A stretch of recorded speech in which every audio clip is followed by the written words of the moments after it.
event goes on as planned, even after the event's September 11th, appropriately renamed United Rerun. I'm Gretchen Carlson in New York City with that story coming up.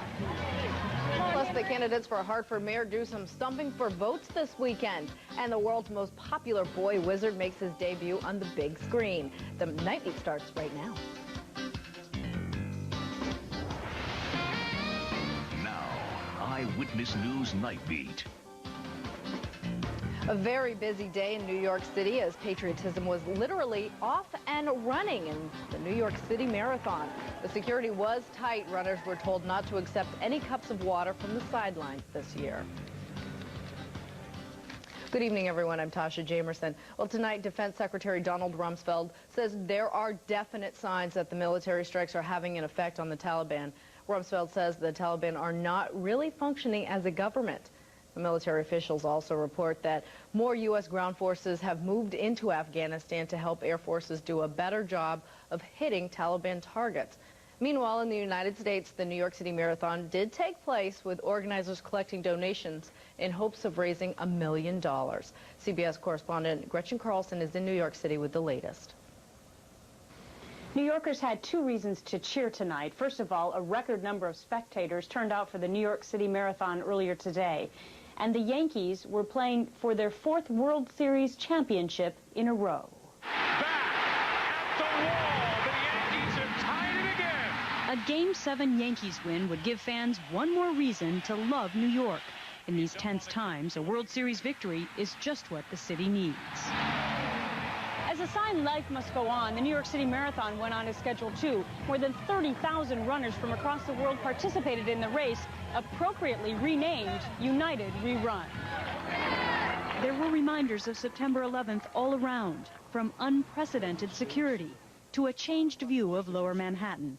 10 people ran in place of relatives who were killed in the terrorist attack. Others dedicated every step to the victims. You see so many people running with flags, and, you know, it's warming. It's heartfelt. It renewed my spirit. I was really down. I was afraid to fly. But fear still dwells in Manhattan as more traces of anthrax are found at City Hall, this time on a package from NBC News. Nobody has shown symptoms. It should all probably work itself out pretty easily. In Afghanistan, B-52 bombers launched the biggest single airstrike yet on Sunday, dropping more than 100 bombs on the Taliban front line. We are aggressively attempting to find and root out terrorist networks. But the secretary says to do that, it will take help from dozens of countries across the globe. The United States is also strengthening its ground troops in Afghanistan. The U.S. military now confirms they have sent in more special forces to try and take out the Taliban. In New York City, Gretchen Carlson, back to you. Well, in Pakistan, pro-Taliban protesters took to the streets again today, calling for an end to the attacks in Afghanistan and rallying against Pakistan's involvement in it. The protest comes just hours after Osama bin Laden released another videotaped statement. Meanwhile, the president and foreign minister of Pakistan met with U.S. Defense Secretary Donald Rumsfeld today, discussing the continuous strikes across the border and the steps that are being taken to avoid civilian deaths. Never in history has so much care been taken as at present by the United States to reduce civilian casualties to the minimum possible. And I think this statement is extremely valuable in view of the news that we see every day alleging increasing civilian casualties in Afghanistan. They also discussed Pakistan's desire that the U.S. end the airstrikes before Ramadan. That's the Muslim holy month, which starts on November 17th. President Bush, though, has said that the bombings will continue. And Pakistani authorities have 2 men in custody for an anthrax threat last week at that country's most popular newspaper. They're suspected of putting powder in an envelope along with a news release and sending it to the paper. Dozens of employees are now taking antibiotics as a precaution, but Pakistan's president says no one has contracted anthrax. Connecticut Senator Christopher Dodd will discuss the recent anthrax attacks here in the Constitution State tomorrow. Dodd will speak to postal workers at the Hartford Post Office and students at Amity Regional High School in Woodbridge.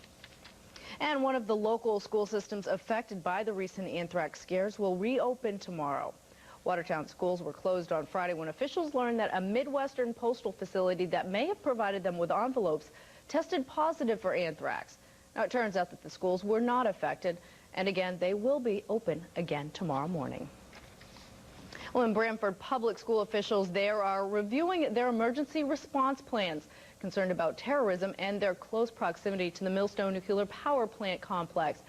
Montville school officials will meet tomorrow to discuss what they would do if Millstone was attacked or was the scene of an accident. Well, the CIA is increasing recruiting efforts in Connecticut, holding a drive at Yale University last week. A CIA spokesperson tells the New Haven Register they've been receiving 500 to 600 resumes a day since September 11th. Now, before the attacks, they received about 500 to 600 resumes a week. The CIA says that they are concentrating on Ivy League schools to find people skilled in engineering, computers, and languages. Well, today, workers in New York City removed another body from the World Trade Center rubble. But for most of the thousands of families affected by the September 11th attacks, there is the growing likelihood that their loved ones' bodies may never be recovered. And this makes for a difficult and unusual situation. How do mourning rites change when there is no body to bury? Janine Belanger spends a lot of time in her backyard garden outside Worcester, Massachusetts. She created it in memory of her daughter. It's called Nicole's Peace. Well, you know, Nicole loved flowers, and she loved places that were peaceful. But Nicole's death was anything but peaceful. She was one of 259 people on board Pan Am Flight 103 when it exploded over Lockerbie, Scotland in 1988. The cause, a terrorist bomb. Janine's grief was compounded by the fact that Nicole's body was never recovered. Well, at first I felt re-victimized again, that there was no place to bring this lovely child home where she could be remembered. There was a memorial service for Nicole, but no funeral and no burial rites. And that will be the case for many victims of the September 11th attacks. Ted Suarez, a Roman Catholic, lost his son David in the World Trade Towers. In the traditional events, you have closure by having a body that you see and that eventually you may want to visit. Janine Belanger didn't need evidence of Nicole's death. What she needed were rituals to remember her. Every day at 3 o'clock, she drinks tea from a tea service made in Lockerbie, Scotland. She says her cup of tea is her sense of communicating with Nicole every day. I really think that the challenge is to feel the spirit of the person that you have lost. It's not the physicality of remains that do that. It's the memories of that very special person. Well, Janine and Ted say that their children's deaths remind them of how sacred life is. Well, in Manhattan, a church reopened today thanks to a lot of faith. The Trinity Church, which is 3 blocks from Ground Zero, was declared part of a post-disaster frozen zone. Today, parishioners returned to the church for services for the first time since the September 11th attacks. The church's 400 seats were all full today. Well, one of the most anticipated movies of the year had a magical debut today, attended by wizards and muggles of all ages. Harry Potter and the whole gang were all there at the world premiere of Harry Potter and the Sorcerer's Stone in London. Celebrities from Sting to Cher to Sarah Ferguson all attended that premiere. Actor Robbie Coltrane, who plays Hagrid in the movie, talked about what Harry Potter fans can expect from the movie screen. There's very little difference. The difference between the book and the film really is that the film is obliged to realize visually the things you would imagine when you were reading the book. But I mean, I spoke to Jo Rollins yesterday and she said the Quidditch game is more exciting than the one she imagines. So Harry Potter and the Sorcerer's Stone is scheduled to open in the United States on November 16th. And I cannot wait for that. Well, there's still much more ahead on the Night Beat, including the latest on the investigation into a fire that killed 4 children in Norwich. Things are really heating up in Hartford as voters get ready to go to the polls and elect a new mayor. Tonight, find out what the candidates think and what's important to people who live in this city.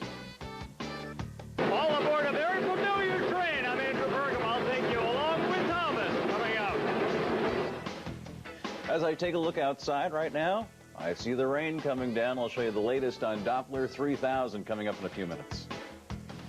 You got some pretty good eyes there, Brian. This is Eyewitness News Night Beat. We are covering Haddam, Winstead, New Haven, and of course, you're part of Connecticut as well. We'll be right back.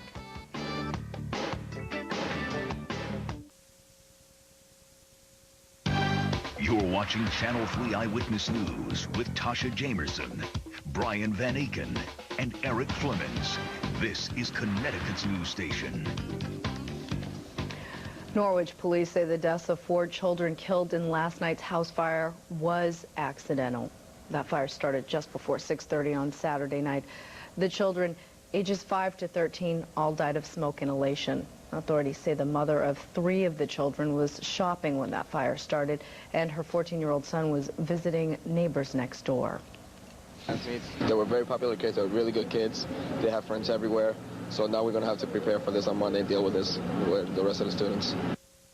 Officials believe the fire may have been started by a candle that was left burning unattended. Bridgeport Mayor Joseph Ganem's life insurance policy is under question today. The Connecticut Post is reporting that Ganem kept the $1 million policy for nearly a year after he said it was canceled. Now, Ganem was arrested last week on 24 federal charges, including racketeering, extortion, and bribery. A part of the indictment against him shows that the Hartford Life Insurance Company mailed a quarterly policy report to Ganem's home in March of the year 2000. But Ganem showed the Post a letter dated June of 1999 in which he tells the company to drop that policy. Mayor Ganem did not comment on the incident. Well, firefighters in Waterbury are getting ready to vote on a contract that could save the city $5 million a year. That vote will be taking place tomorrow. The state board that controls the Brass City's money wants to save on all employee contracts. The board is expected to vote on whatever the firefighters decide on Tuesday. Well, speaking of Tuesday, in just 2 days, Connecticut's capital city will have a new mayor. Voters, of course, go to the polls on Tuesday. Channel 3 Susan Raff spoke with the candidates and voters tonight, and she joins us now with that story. Tasha, Connecticut's capital city has some pretty big problems. High crime is just one of them. High taxes is another, and the school system that just needs improvement. The 2 candidates running for mayor feel they're right for the job. The question is, do voters believe them? Hi. I'm Eddie Perez. I'm running for mayor. What's the hardest part about the campaign? I'm waiting for 8 o'clock on Tuesday. No, I've been doing this since June. I don't think there's any hard part. It is you have to work at it real diligently. Eddie Perez has met a lot of people going door to door. For example, I assumed that this was an absentee ballot, so I want to make sure that she did get it.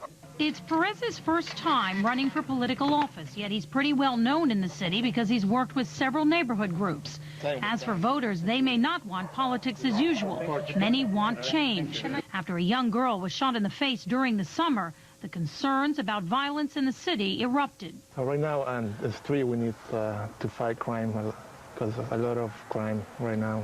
Hello, it's Bob Ludgate, running for mayor.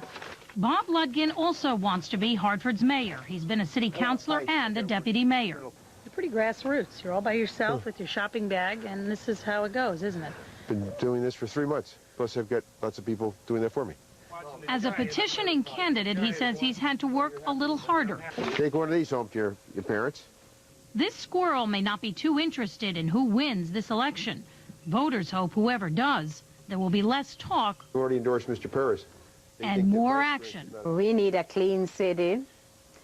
And the kids, you know, have them somewhere in the evening they can go and have something to learn, and that they can be better kids than what they are, more than drugs and all those kind of stuff. Both candidates tell us they'll be out tomorrow all day and all night trying to convince as many voters as possible. And of course, both of the candidates are very concerned about voter turnout because this is not a gubernatorial election. There is some concern that many voters may avoid the polls and not go out, but obviously we won't know until Tuesday.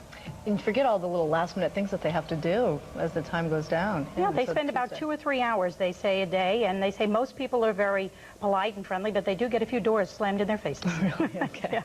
Channel 3 Susan Raff. Thanks, Susan. You're welcome. And of course, we are your election station. Watch Channel 3 for complete live election night coverage on Tuesday. We will bring you the returns the moment they come into our newsroom.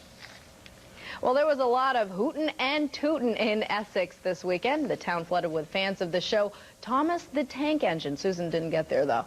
No matter what the age, folks came from all over to catch a glimpse of the train in person. And Channel 3's Andrew Pergam tells us it was worth the trip. Children of all ages are excited to see trains, especially when it's Thomas the Tank Engine. When you're about 2 years old, there are few things neater than seeing Thomas, the star of many a kid's TV set. He's a very good engine. He always helps out sometimes. But looking the other way, this is the view that most kids rarely see. Thomas weighs in at 55 tons, with burning coal in his belly, all shoveled by hand. He does 0 to 60 in about a minute and a half. No power steering, but he's got a bit of history attached. It was a small switch engine that ran on the docks down in Brooklyn, New York. Now, instead of just pulling, he's also turning heads, 30,000 of them this weekend and next in Essex.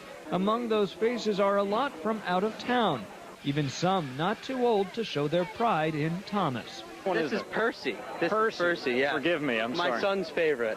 But for some, their kids are just an excuse. Oh, he's a Thomas fan. I'm just a train fan. Regular Amtrak wouldn't do? No, I don't think so. He liked Percy and Gordon and Diesel 10. If you don't know anything about Thomas, you'd be a bit out of place here. For one thing, you wouldn't know that regular coal won't cut it. It is officially called magic coal. That's what makes Lady go. Of course, some couldn't just leave empty-handed. My son saw everything. He wanted everything. I said, oh, hey. Probably their pocketbooks are a little lighter, but I would think that they all look pretty happy, too. Their kids are enjoying the day. And some of them are, too. They went last year without me. Okay, so this is payback. That's payback. All right, Thomas the Tank Engine fans will rest assured knowing that he'll be back on track for next weekend. In Essex, Andrew Pergam, Channel 3 Eyewitness News. Well, in Los Angeles, the third time proved to be the charm for the Emmy Awards after being canceled twice after the September 11th attacks and airstrikes in Afghanistan.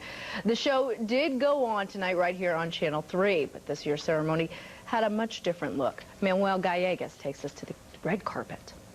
Welcome to the 53rd, 54th, and 55th Emmy Awards. After the Emmy Awards were postponed twice as a result of the terrorist attacks, the show went on, with host Ellen DeGeneres breaking the ice. I mean, I feel like I'm in a unique position as host, because think about it. What would bug the Taliban more than seeing a gay woman in a suit surrounded by Jews?